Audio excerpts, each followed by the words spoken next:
So I asked Kyle to tape my head and mark initial points that I needed to build a new helmet. I repeated the procedure of cutting out the pattern and tracing it, with the difference that I decided to use the front from the first one I made. That's why you can see this big square gap in the current build. Now I am beginning to glue all of the pieces together, but before I commit to that entirely, I need to create this little groove that Mando has at the front of his helmet. I used my wood burner for that. If you must, please do it only in a ventilated room. The fumes are dangerous AF. The helmet is almost done. Now I am just adding some extra space at the back because it was too flat and it needed some curve.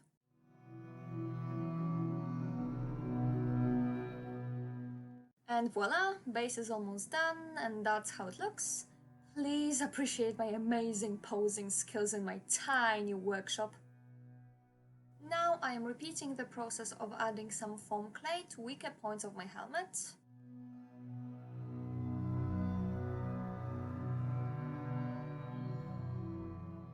It seems uneven a bit here, so I'll add more stuff.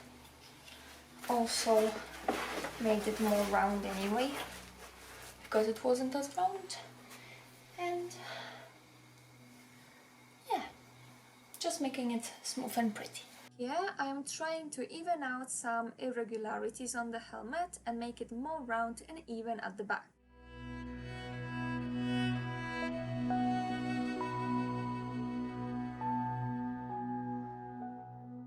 And that's how it's looking at this point. Now it's time for my beloved sanding of this helmet. Beautiful time. Also a good workout.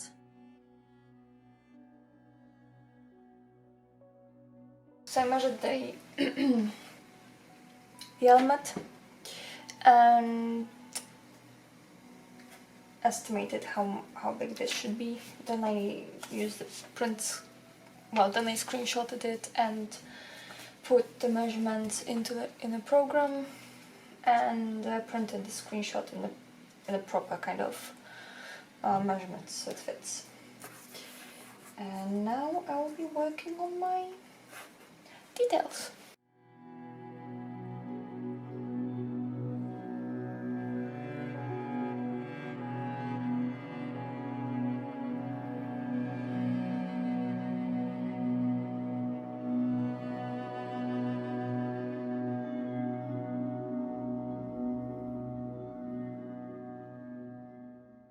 As always, foam clay to the rescue to make sure everything is secured. Right now, I am starting to work out another extra detail for the helmet, this piece that goes through the middle of it. I am cutting out a smaller strip to give it a little bit more depth after I glue both of them together.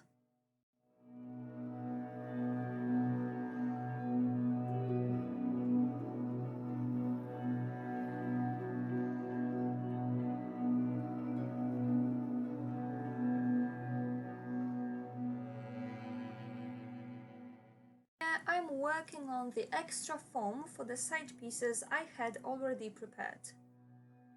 And here I'm figuring the detail at the back. The detail work in this project is quite chaotic because I'm working on a few pieces at the same time, and also my camera died during the process, so you can see that some of the details are already prepared on the video.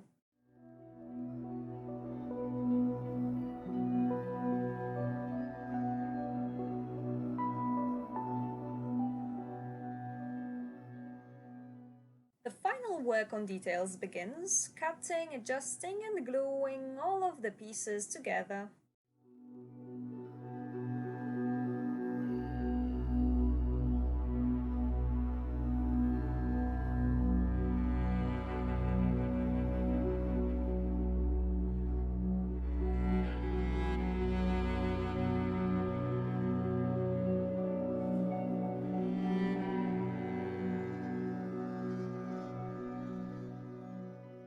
In the background, you can also appreciate my diet at the time. Since I was working non-stop, I became pizza lover and I really couldn't stop eating them.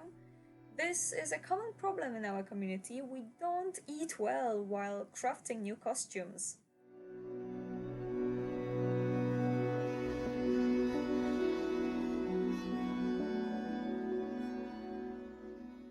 I started gluing and securing the final pieces, right now working on the middle one, which I had to redo a few times because I didn't like its shape.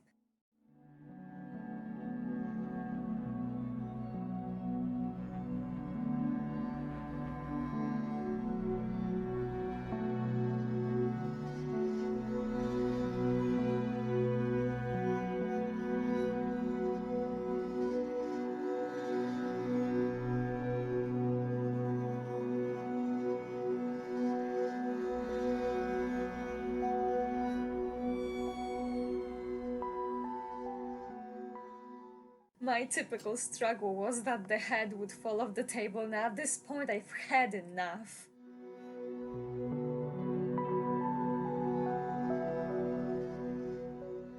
Beginning of my adventure with priming, first layer of wood glue.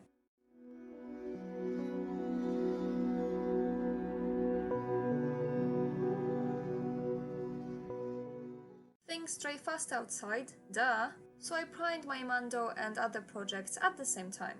And that's how the helmet looked after priming. It was uneven and full of brush strokes, so I slowly started sanding it. You can see the initial results and how they differ from the rest. Here are pictures of even more sanded side, look at that! And, well, me losing my sanity in my tiny workshop in the kitchen. Now, a comparison between sides. On one side, you can see it's mostly even, but there are some irregularities, and on the other, you can see all of the brush strokes I haven't dealt with yet.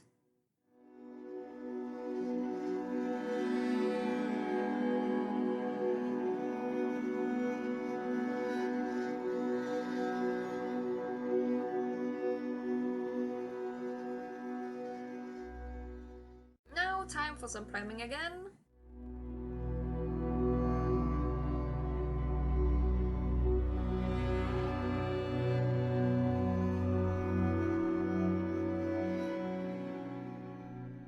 That's how it looks after spray primer, and now I'm applying black paint as a base, but also experimenting with evening out the remaining problematic areas with it.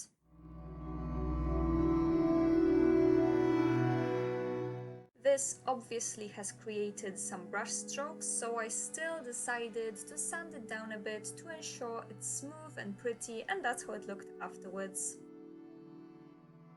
Now time for the first layer of spray. And sanding down again because it showed some other irregularities I omitted.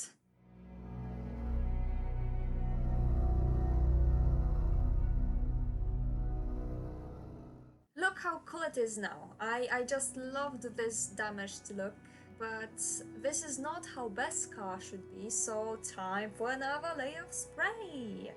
And moving on to final painting part to add more depth and life to this helmet.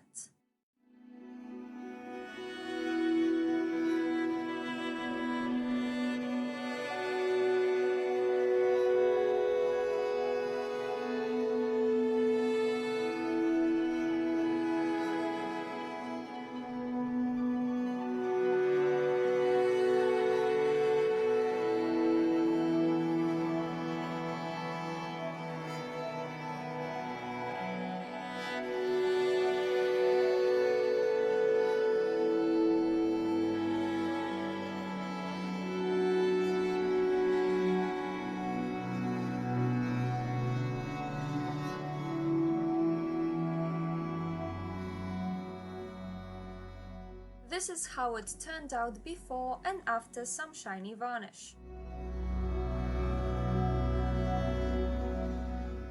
Now I'm working on a visor. I purchased a black face shield and cut the traced shape out.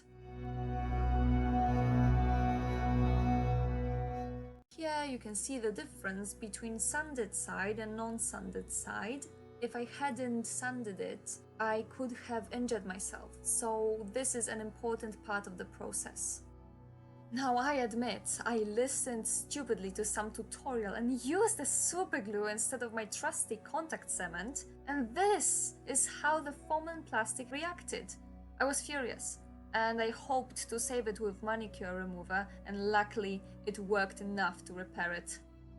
And that's it. After all of these adventures, my helmet is done. Thank you for watching this and being on this adventure with me because it was quite a ride.